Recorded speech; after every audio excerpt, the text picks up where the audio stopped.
How's it going, everybody? Bryan Alvarez here on Wrestling Observer Live. We are here every day, Monday through Friday, noon Pacific, 3 Eastern, Sundays, 3 Pacific, 6 Eastern. Friday here on this program, you know what that means. We got a lot to talk about here today, including this coming Sunday, NXT 2.0 War Games. And I have just learned, breaking news here, that Lance Storm will, in fact, be replacing Vinny on Sunday to cover this show. So he has to watch NXT 2.0 War Games, and then it'll be myself and Lance and Craig all recapping the show afterwards, only for our top-tier subscribers here on Twitch and YouTube. You have to be a subscriber to the video services to watch it live after the show goes off the air. But we have the lineup for the show here today. We can tell you about that. Obviously, Rampage and SmackDown tonight. We've got notes on the top salaries in WWE, which was written about in this week's Wrestling Observer newsletter. Who's making $5 million a year to headline WWE shows? We'll talk about the Dynamite numbers. Not great numbers. Last week, the Dynamite numbers were better than I expected. This week, the Dynamite numbers worse than I expected. So we'll tell you about those here. We've also got an update on Clark Connors, who tested positive for COVID. He was expected to be at Comic-Con this coming weekend.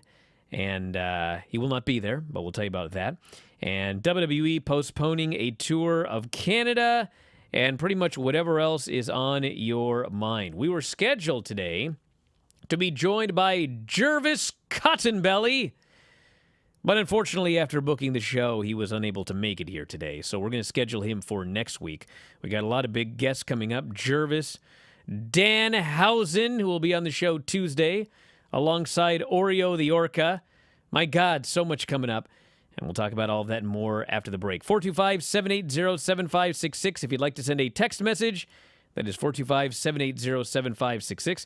Mike Sempervive will join us after the break. And we will be back in just a moment.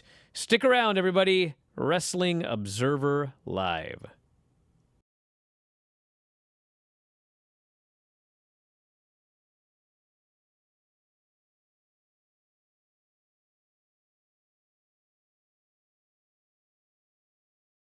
Ahead and do this. So Let's go. Here we go. Question number one. Okay. What was the first and last concert that you attended? Okay. First concert ever was Less Than Jake. Last concert I attended was the Misfits in Chicago. Oh, so good. Okay, I love the Misfits too. Do you have a favorite? What's your favorite Misfits song? I'm always super partial to Die Die My Darling. It's just a classic, and it's so much fun to sing in the concert because everybody knows the words to all of that, so everybody's screaming it. So yeah, I love Die Die My Darling for sure. And Last Caress for sure. Oh yeah. Question number two. What was the last TV show that you binge watched? Ooh, You, the new season of You. Oh no, that's a lie. I've watched Squid Games since then. Yes. After that, so You and then Squid Games. I good didn't know if I would like Squid Games, but I was hooked, and I watched it in one night. Don't tell anybody. What did you think of You? Did you think it was like the best season? I don't know if it was the best, but I did love it. It did not disappoint by any means. I am super partial to the first season.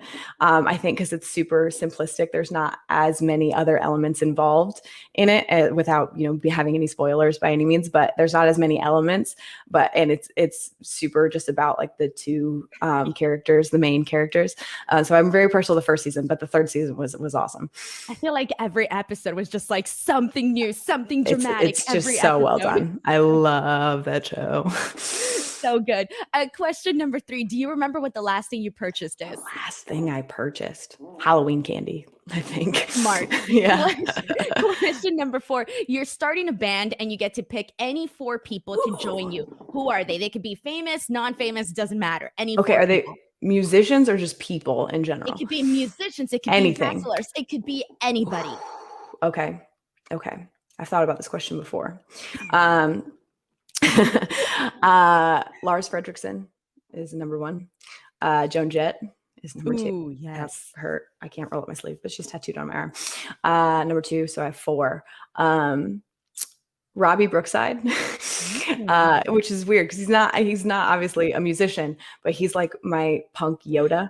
Like that man knows absolutely everything there is to know about punk rock. And then Danzig. Oh, nice. I think is my crew. It's a weird group of people, but I'm here for it.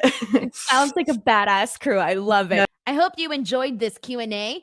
Do not forget to check out my show, Speak Now Pro Wrestling, on Tuesdays, Wednesdays, and Fridays on the F4W Online YouTube channel and Twitch.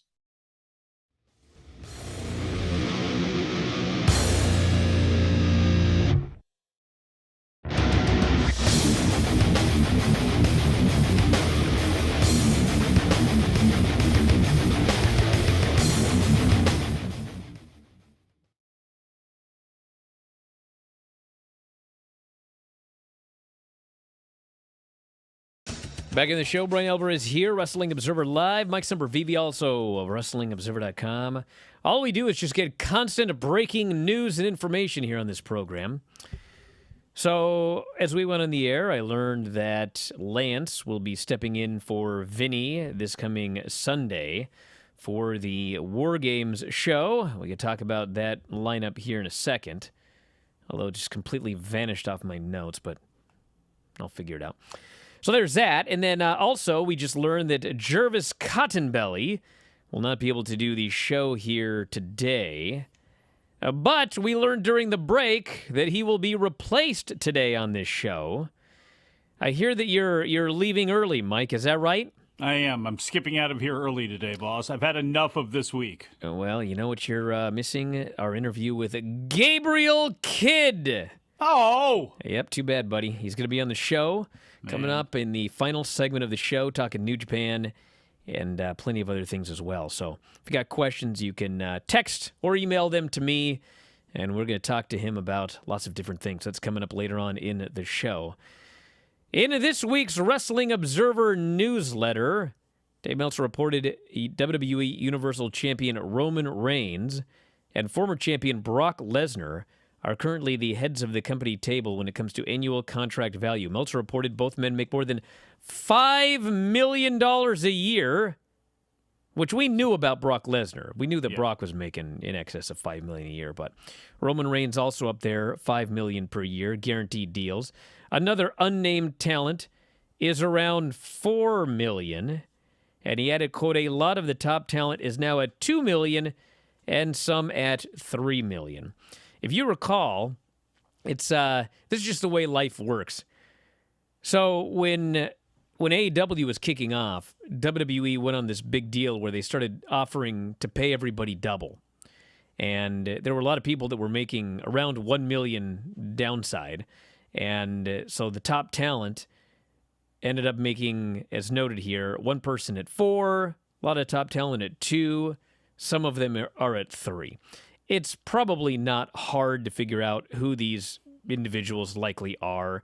I mean, just look at the show, find out who never does jobs, is always protected. I don't know. Let me make this clear. I don't know that the person who is making $4 million is Randy Orton. But if I found out that the guy that was making $4 million is Randy Orton, I would not be the least bit surprised. Your $2 and $3 million.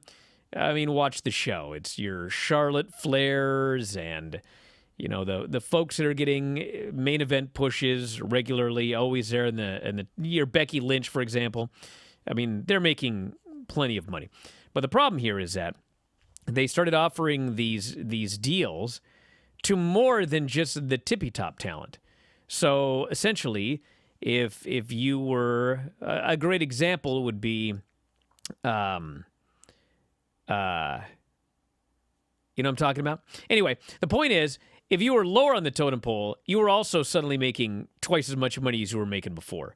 And the problem is, when AEW ends up doing fine and you're not putting them out of business and there's no chance of putting them out of business and you're paying all of these lower tier guys double what they were making, and not just guys but women as well, well, then all of a sudden, you know, the story of the year is they've cut 85 talents or whatever the number is. So it was as usual, and it's not the talent's fault because they're not going to offer you, hey, you were making, $250. Now we're going to pay you $5. Take it or leave it. Well, I'm taking it. Well, now all of a sudden you're making $500,000 and they're looking at their little budget right here. And, oh, I'm sorry, you got to go. We ain't paying you $500,000. And we haven't seen any yet. But, I mean, I wouldn't be surprised if they're individuals that got cut and they end up coming back for less than they were making. I mean, it's inevitable that's going to happen with some of them at some point.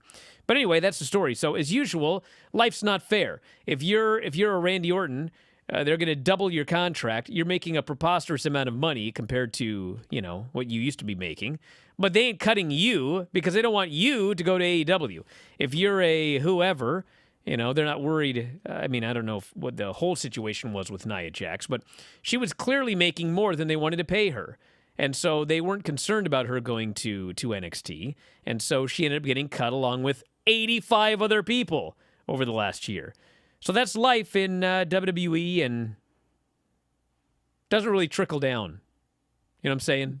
No, trickle-down economics has always been a bad proposition for most of us who are waiting on that money to come trickling down. But happy for the people at the top of the food chain, that's for sure. Happy for the people that did make out because of AEW. And, I mean, Randy Orton, Becky, Charlotte, Reigns, Lesnar, whoever else is up there, awesome. That's awesome. We've seen the cuts happen where they have buyer's remorse. Good Brothers, the greatest example of that. I think one of the more high-profile examples of that. You talked about there was another one. They had $750,000 was their new deals. And then all of a sudden they realized, we're paying these guys $750,000. They cut them. Well, and think about that, too. And this is not – and I love, Carl Anderson goes back a long way. I'm cool with that. But, like, $750,000 a year. They were losing their minds. Drake Maverick left, came back. He's kind of got a weird situation because I don't know, with his NXT contract and all that sort of stuff, did he come back for less? I bet you he probably would if they offered him less. I don't know. I don't know what you can really say other than they're going to only take care of a certain group because they only look at a certain group as being valuable, and where they have made mistakes are, sure, you've let Bray Wyatt go and he hasn't made an impact yet. Sure, you let Braun Strowman go and he hasn't gone anywhere yet, but it's not going to be those guys who hurt you. Daniel Bryan left in a different way. He wanted different challenges, but it won't be those guys. It's going to be the other people, and I don't want to say the 2.0s, but like you see where they're at with just a little bit of effort. I don't know how long that's going to last. I don't think they'll ever get to a level of an FTR, but oh yeah, FTR. That they're going to die by people like that leaving because they don't want wrestlers with experience. They don't want certain things that AEW absolutely puts a value on. So that's where they're really going to hurt from some of this stuff. And there are going to be people that go back to WWE because they can't go anywhere else. And I don't want to say that, like Nia Jax, for example, and I said this about Braun Strowman, I can see him, he can be an Impact, he can be in some other places, but like, because of his skill set, because of, his dexterity or lack thereof as he continues to get older, it's like in some ways WWE is the best spot for him. So even if he does take a little bit of a pay cut, it still may be the best bet for him, for a guy like him. And I think that's the same way with Nia Jax. But again, they're going to pay people what they want to pay them. Are people still criminally underpaid in that company? Absolutely, for the amount of money they bring in. But this is how it goes. Again, in my mind, their mistake of not seeing value right now in a certain type of performer, which tends to be the experienced independent wrestling fan, and the wrestling fan, they don't want those guys. They're not putting a value on that. That's where they're really going to hurt. And at some point, those people are going to make money again in WWE because they're going to have to, because, next in line, well, we'll see how that works out. Wednesday's Dynamite, 861,000 viewers, down 4.1% from Thanksgiving Eve. Lowest audience for Dynamite on a Wednesday since May 19, 18-49. Third on cable, 0.31, which was the lowest demo since May 19. Demo categories, all of that information here. Fact of the matter is this, not a great number in terms of viewership. last week, I was expecting them to do around 861. And instead, they did significantly better than that for the first time ever on Thanksgiving Eve. This week, I thought there's no chance that the show isn't up from last week. But in fact, it was down. Now, I know the sky's falling as always, but it's not. They were third on cable, so that's good. But that is a lower number than expected. Back in a moment with more Observer Live.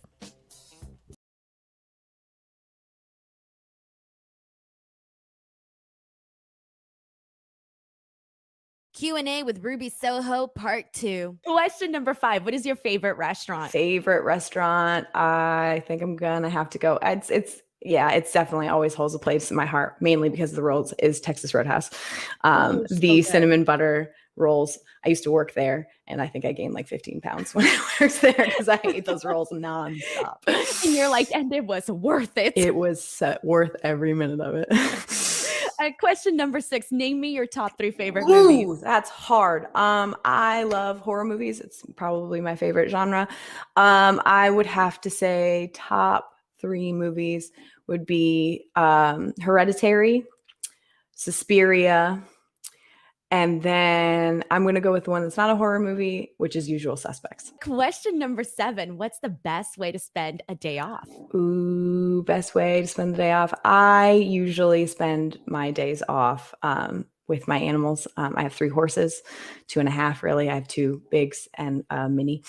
And then I have 2 dogs and a naked cat. So I have like a whole freak show going on in my house. So I spend a lot of time probably riding horses or, taking my dogs for walks and stuff like that. So probably just spending time with my animals and hanging out. That is beautiful. Does it take I can imagine it takes a lot of work to take care of one horse, better yet 3. Yes. And they're all very high maintenance and just, they wouldn't be my animals if they weren't super high maintenance. All of my animals are for whatever reason. But they're all worth it. They're amazing. And I've built a very peaceful life out here, I think. So I'm very grateful. They're like, Mom, we need the good quality hay. 100% good quality hay. One of my horses has asthma, which I didn't even think horses could get asthma. One of my horses has asthma. The other one's a senior horse. My cat is naked, so she always needs sweaters. One of my dogs is a Shar Pei. He's super wrinkly, and so he just needs all the attention all the time. So yeah, I really scored big with all 6 of them. Question number 8. What's the nicest thing a fan has ever done for you? But I think the most meaningful one that I got one time, I had sent a video to a girl who was having a little bit of a hard time, and her mom just sent me the most meaningful message about what it meant to her and what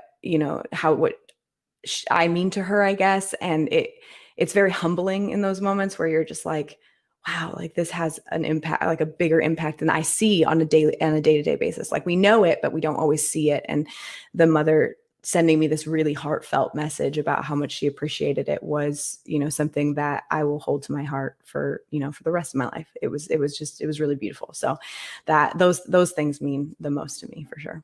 I hope you enjoyed this Q&A. Do not forget to check out my show, Speak Now Pro Wrestling, on Tuesdays, Wednesdays, and Fridays on the F4W Online YouTube channel and Twitch.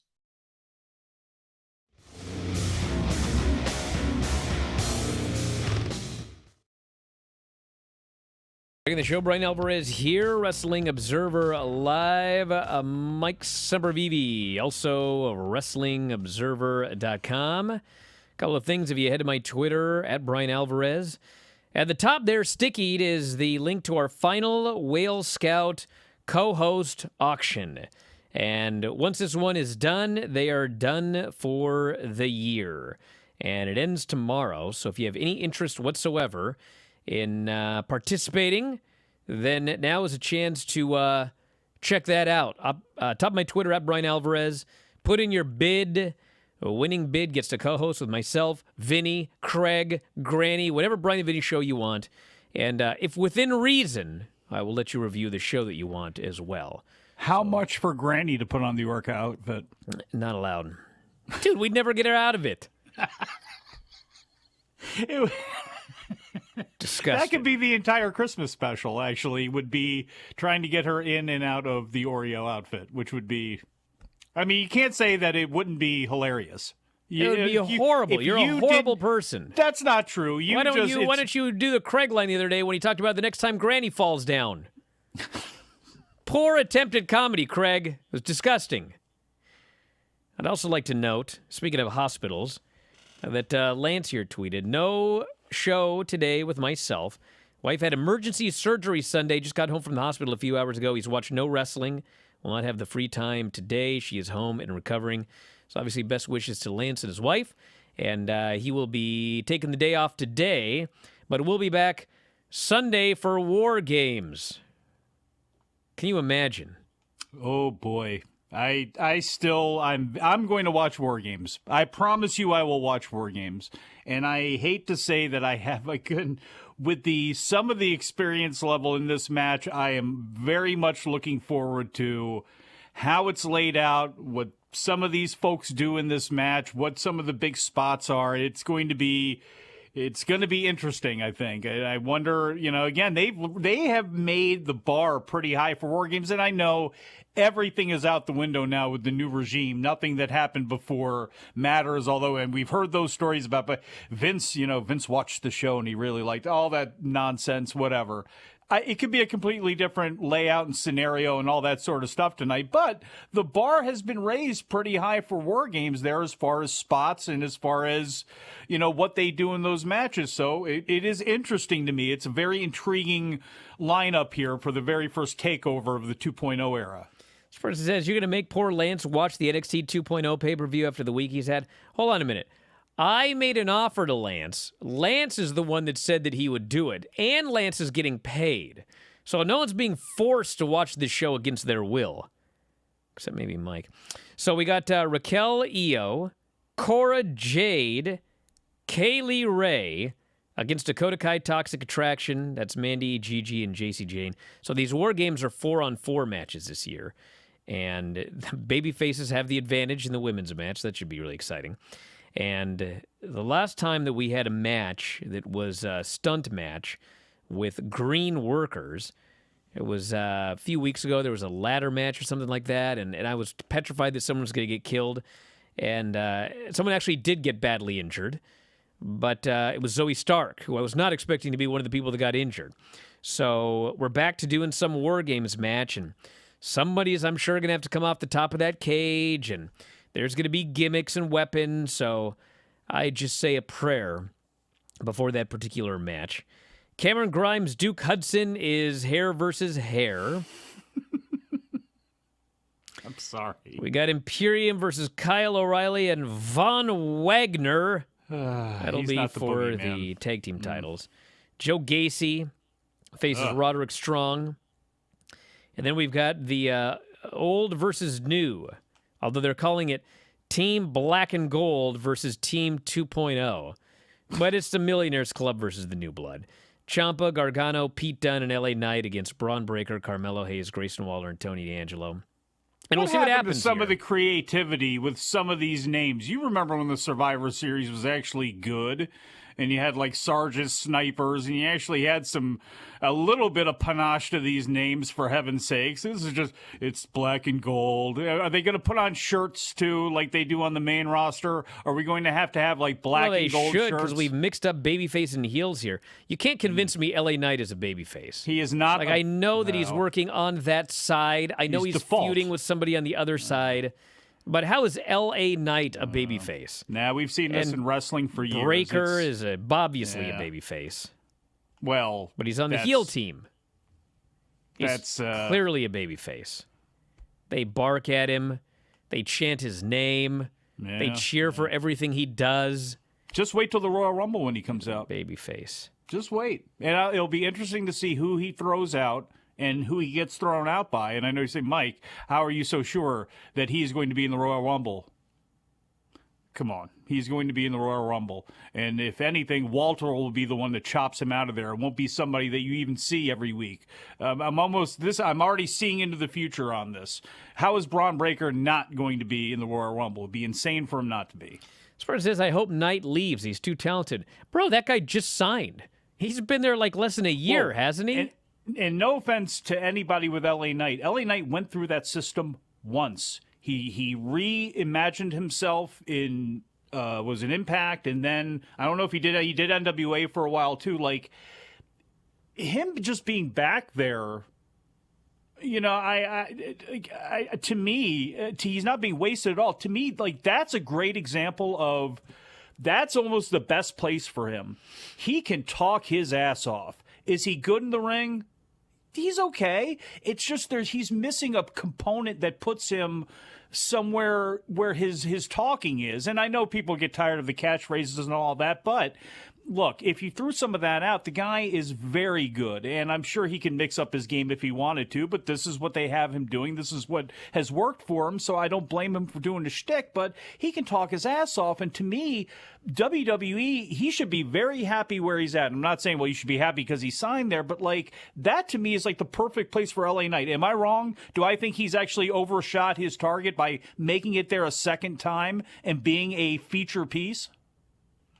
I want to wish. Am I wrong? Well, hold on. I gotta make sure we get this in. But Clark Connor was supposed to be on the show today. Clark Connors, and he has COVID.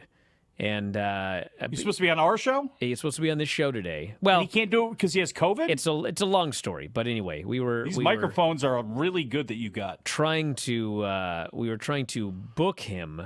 Picking up infectious diseases. Anyway, let's get to the point, Mike. He's got COVID. What is it? So I want to wish the best to him.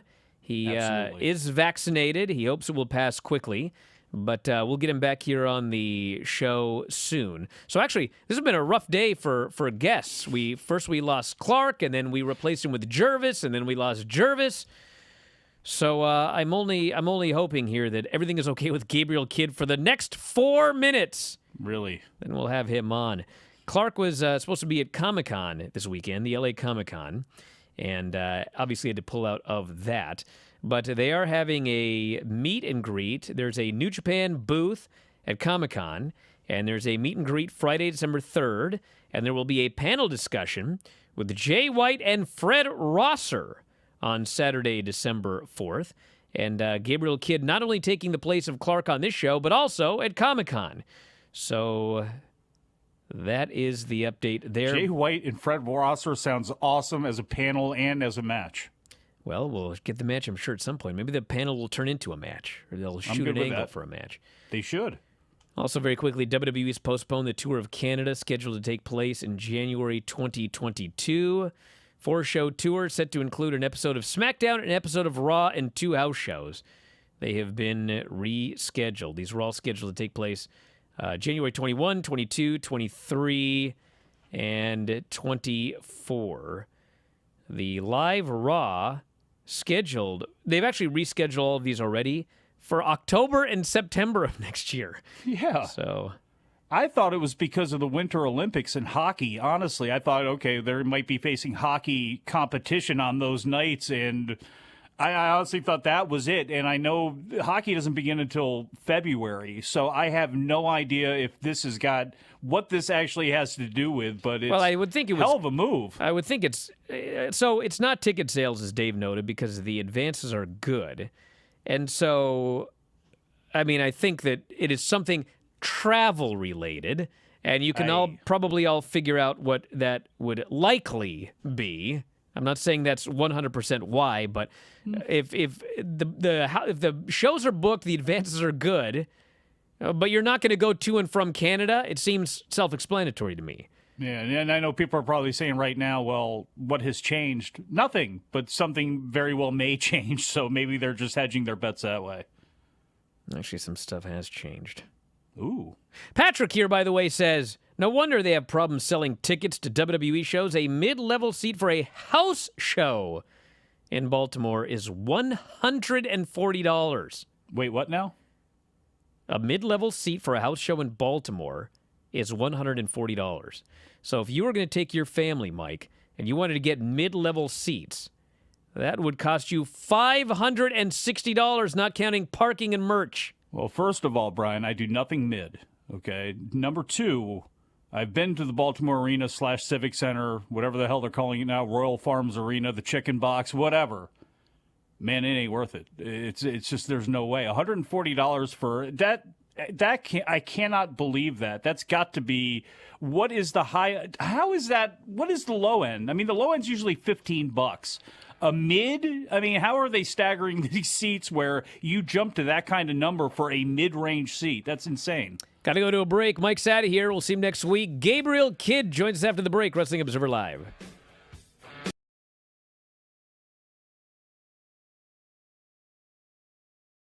Q&A with Ruby Soho, part 3. Question number 9. If you can become an expert in something by tomorrow, what would it be? Oh, Like magically, you'd become an expert. Magically. Magically. Expert. Done. I think the first thing that comes to mind is something that I'm working on that I'm hoping, at least hopefully by the end of the year, I will be able to do well. I'm working on learning sign language. So I would love to, it's very difficult. There's a lot more to it than because I knew a little bit when I was young, but like there's a lot more to it than I had ever realized. And, obviously, it's a new language. So I think if I could be it tomorrow and just be fluent in sign language, I would be a very happy girl. That is so awesome. Question number 10, last question. What's the craziest thing you feel you've ever done? The craziest thing I feel I've ever done. Oh, Lord. I don't know. You're like, what's safe to say? Okay, I guess this is kind of crazy. This is a really weird story, so I'll shorten it a little bit. But one time I went to jail for driving with a suspended license. I didn't know it was suspended. I had moved and I had insurance but just not in the state that I moved to. And I got, please provide proof of insurance within 30 days. And they sent it to my old address. So I never got it. And then it got suspended and I didn't know it. And so I got pulled over for something silly, probably like going a couple miles over, and they found out my license was suspended. So I went to jail. They take you to jail for that, by the way. I went to jail. God. And I was in Indiana in an area that apparently one of the deputies was a fan. I was on the Indies. I wasn't, assigned anywhere by that point. He was a fan. And while I was in the cell, he came into the cell and asked me for an autograph. No. So I signed an autograph in jail. So, yeah. You're like, you're going to help me out It's here? ridiculous. Yeah. So he was like, hey, at the time, he's like, Heidi Lovelace, how are you? And I was like, oh, a bit better. And yeah, he was like, oh, when's the next time I'm going to see you in Indianapolis? I was like, it just kind of depends on how all this plays out. And he after that, he asked me for an autograph. I was like, okay, but can you get me out of here? No. All right. Just see you later. It was crazy. So yeah, I guess that's the craziest thing. It's like trippy because like one moment you're like having like the worst day of your life, and then the next it's like, well, okay, like I'll sign you this autograph. Yeah. It was crazy. That's it was amazing. a crazy thing. Yeah, I love that story. I hope you enjoyed this Q&A. Do not forget to check out my show, Speak Now Pro Wrestling, on Tuesdays, Wednesdays, and Fridays on the F4W Online YouTube channel and Twitch.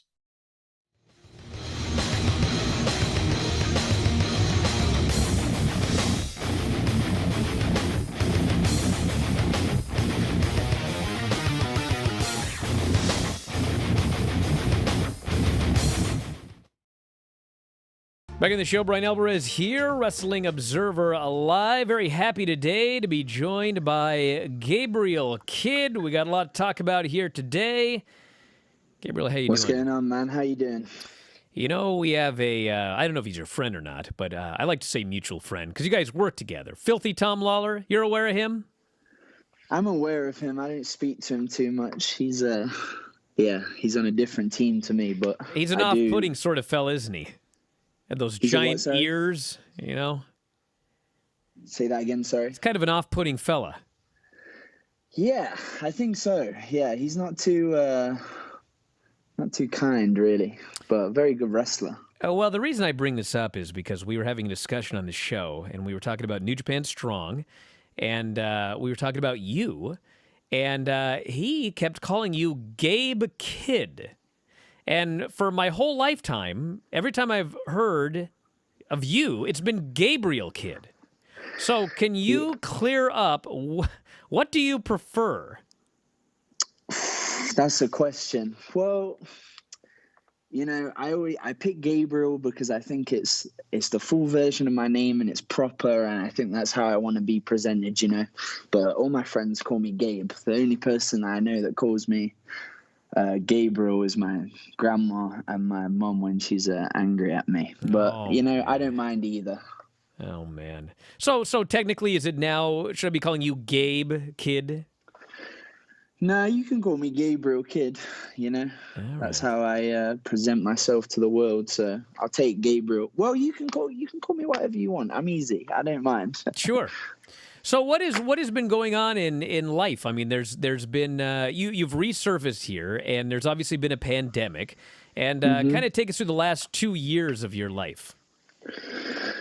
Yeah, it's been a pretty crazy 2 years. So I joined New Japan Pro Wrestling and the LA Dojo in September 2019, and I went over to Japan for the Young Lions Cup. I didn't wrestle. I just supported the boys and started Young Lion duties. And then I came back to America, and I was at the LA Dojo for 3 months at the back end of 2019. And then 2020, Shibata-san wanted me to go to Japan to debut. So I was going to be there for 4 months and then go back home, see my family, and then move out to LA properly. But then, the pandemic happened. So I kind of just stayed in Japan from January 2020 to May this year.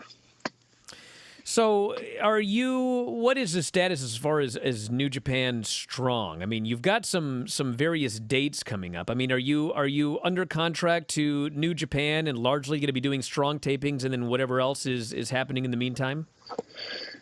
Yeah, so I don't think it's really been, announced officially, really. But I'm not, I've graduated the Young Lion system. I've had that conversation with Shibata-san, and I'm on my excursion in the United States now. This is because I wrestled on the UK scene for a bit and then went to Japan for 1.5 years, and I've never wrestled in America until recently. So I'm on excursion in the States, and I'm doing some independent shows and New Japan Strong too, yeah. One of the most recent matches I saw with you was with Zack Sabre Jr. I think it was in the New Japan Cup.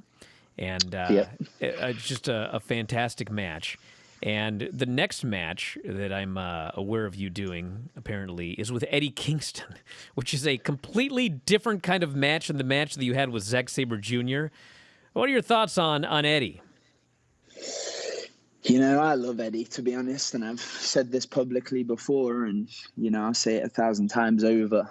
And, what he's done right now, and just like the past year, because I had a conversation with him in 2019 in England, and he was thinking about stopping, and he had some stuff going on, and he was thinking about stopping wrestling. And I just said to him, I pulled him aside at that show, and I just said, please don't give up on this, because we need more people like you. And he's a real inspiration. I think he's inspired a generation of young wrestlers without even knowing, I feel. And I really look up to him. But when I'm standing in the ring and I'm looking at him, I'm not, we're not friends anymore. It's go time, and I've had 6 months off, and I'm not coming back just to slow down again.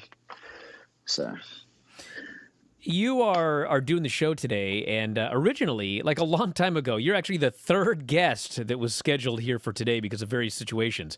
And the first one was going to be Clark Connors, and he ended up getting COVID. And then, so you've replaced him here on the show today, and we're actually here to talk about what you're replacing him on this weekend, which is the Comic-Con in LA. And I have read on the internet, and I want you to tell me if this is true, because if it's on the internet, it's usually not true, but I want to clarify this. Is it true that you were reading an issue of Fighting Spirit magazine when you were compelled to get into this business? Is that true? Yeah, that's true. Okay. And it's weird because I've met Bryan after, and we've like spoke about it, and because he did a piece on me a few years back, like 4 years ago, on the one to watch section, and I told him that story, and it's kind of funny how things come full circle, you know? Well, I'm really old. I'm 46 years old. So, this new generation of guys like you, I look up this stuff and it's like, this guy was born the year I graduated high school. And then the Fighting Spirit thing was interesting because I wrote for Fighting Spirit magazine, like in the very beginning when that magazine began. So to see that, like, you were a kid reading Fighting Spirit magazine, which is what got you into the business, it's just, it blows my mind and not always in the best way. Oh, sorry, bro. That's all right. Yeah, But I mean, you've gone. I can't help being born. You've 97. gone. Yeah, from reading Fighting Spirit magazine to now you are signed with New Japan, and you're a Comic-Con booth coming up this weekend. And we had another viewer here that says they remember you from where was it here? I first watched Gabriel Kidd on WCPW. Very happy for him. Like, do you ever sit and just think about how far you have come from reading that Fighting Spirit magazine? Yeah, I do quite a lot actually. Like, especially in the past couple of months, I've kind of learned how to take a step back and be like, because when you're chasing something, you're just constantly thinking about the next thing, and you're constantly like looking forward and trying to reach where you're trying to go. And, it's real easy to get lost of what you're actually doing in like the present moment. But I've been very I was in South Carolina recently, and I took a step outside my hotel room in the morning, and I just kind of like took a breath of fresh air and was like, this is what I always wanted to do. This is what I said to myself, you got to work hard for this. And now I'm, living it. So I do that quite a lot. I always like to ask people the question, I mean, when you were reading that Fighting Spirit magazine or whatever your early dreams of wrestling were, I mean, when was the first time that it hit you, like you showed up at a building and you saw the lineup, or, the bell rang and you were looking across the ring from so-and-so? I mean, what was the first thing that really blew your mind in this business where you just could not believe that you actually were doing this? So November 2016, I was scheduled to wrestle Doug Williams in my hometown on the pre-show of an iPay-per-view for WCPW, What Culture Pro Wrestling. And I was supposed to, which at the time for me was a really big match, Doug was, he had just started picking up like bookings around this time, and I was really excited for it. And I got to the building, and someone had missed their flight, and the promoter comes up to me, and the guy who was running the whole thing was like, okay, your match has changed. And I was like, oh no, like I was really, wanted to test myself with this one. And they were like, yeah, you're going on with Johnny Mundo instead. Wow. I was like, oh, damn. That's the former John Morrison. Yes. And that was in my hometown, so all my friends were there, and I kind of came out and got this big reaction, and it was this, it was about 1,500 people in there. And yeah, that's when I was like, oh, this is different to anything else I've done before, We had Hammerstone was on the show about a week or two ago, and he was talking about how, it's been recently that he's been doing shows, and he can go to a building, and now he no longer feels like, my God, something could go terribly wrong, because he's been doing it long enough that now he feels comfortable that regardless of who the opponent is or what type of match, now he feels like, I can get through this. When did you start feeling that way, in the sense that, there's not that fear, oh my God, who am I going to be in the ring with? Am I going to be able to work with this person? When did you start feeling comfortable? Honestly, I mean, I've always been pretty confident in my ability, especially the past few years, really got into like self-belief and kind of really getting into a good mindset. But not until recently, because I took 6 months off, and I was getting ready to come back, and I was, there's always that battle in your mind, like, am I going to be there? Am I not going to be there? Like, But then I was like, no, I've done this for 10 years, you know. I just said to myself, I've done this for 10 years. I know exactly what I'm doing. I've done it 1,000 times. And for the past year and a half, I've done it at the top level, you know, in Japan with the best wrestlers in the world. So just kind of, you know, I feel I'm confident in my ability now, you know, but it almost feels like I'm starting again in the sense of I've got that hunger that I had when I was first starting out, when I first got to New Japan. And it's almost that like 6 months has kind of given me a reset, you know, and now I'm just in a different mindset and I'm just ready to go. And I feel the most comfortable I've ever felt. And really looking forward to the future.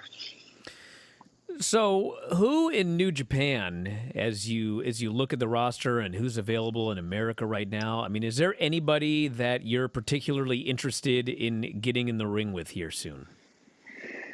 I mean, you know, I'm always looking at my next opponent. I try not to look past my next opponent. I think that's, you know, the longer I've been in it, the more I've come to understand that. But I think it'd be silly, you know, not to, you know, go for the best, because I need to be in the ring with people who are better than me and people who have been where I want to be. And, you know, I think the first answer is always going to be Hiroshi Tanahashi, you know, the ace of New Japan Pro Wrestling, inspired a generation of Japanese wrestlers and, you know, is still innovating. And he was really good to me, my time in the dojo, but, you know, I've always been here to be at the top, like ever since I came to New Japan. And there's going to be a day when I step in the ring and Hiroshi Tanahashi is going to be looking at me in the eye, and I have to know that I have to beat him, you know. And I'm just, every day I think about this and I trained for moments like that. So, you know, that will happen one day in front of a big crowd in a big arena for big stakes. And I look forward to that day. Very quickly here, if you look at the Tanahashis and the Okadas, I mean, these are names that are in the running when people talk about the greatest wrestler they've ever seen. Who is the greatest wrestler that you have ever seen? That's a question. The greatest wrestler I've ever seen. I mean, there are so many components that go into it, but if I had to go off, you know, if you ask me that question right now, I think I'd have to say, you know, it's hard not to say Katsuyori Shibata, you know, because he essentially stopped at his peak. And, you know, even just recently, he had a 5-minute grappling exhibition with Zack Sabre Jr. Yeah. And, well, actually, hold that thought. We'll get into more of this after the break. Stand by, everybody. Observer Live.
I have Gabriel Kidd joining us here today. The Comic-Con coming up in L.A., and we've got a panel discussion coming up tomorrow at 10:30 a.m. Jay White, Gabriel Kidd, and Fred Rosser are part of that panel. And then there is a meet and greet over the next 3 days. Tonight, 6 to 8 p.m., it'll be Gabriel. And Saturday from 1 to 3, Jay White. Sunday, 1 to 3 is Fred Rosser. So you can check that out at the LA Comic-Con. And want to make sure we get a chance to get some plugs in here today for your stuff, Gabriel. Some upcoming matches. You'll be doing all the New Japan Strong tapings. What else is coming up, and how can people find out more about you? I got the Strong taping in Hollywood on the 9th of December, and on the 18th, I'll be in North Carolina for PWX. And just shout out to my team, LA Dojo, all my boys, and just 2022 is going to be a big year for the LA Dojo, and I'll let our work speak for itself. But I'm on Twitter and Instagram, Gabriel Kidd _, and that's pretty much it. There you go, at Gabriel Kidd _ on Twitter. So check that out, and best of luck this weekend. Have fun at the Comic-Con, and best of luck with all the future matches. Well, I do think it'll be a big year for the New Japan Dojo because it was a big year last year in the middle of a pandemic. So next year should be even better. But thanks again, and of course, thanks for doing this on short notice here today. And thanks, everybody, for listening. We're out of time. We'll talk to you again next time. Wrestling Observer Live.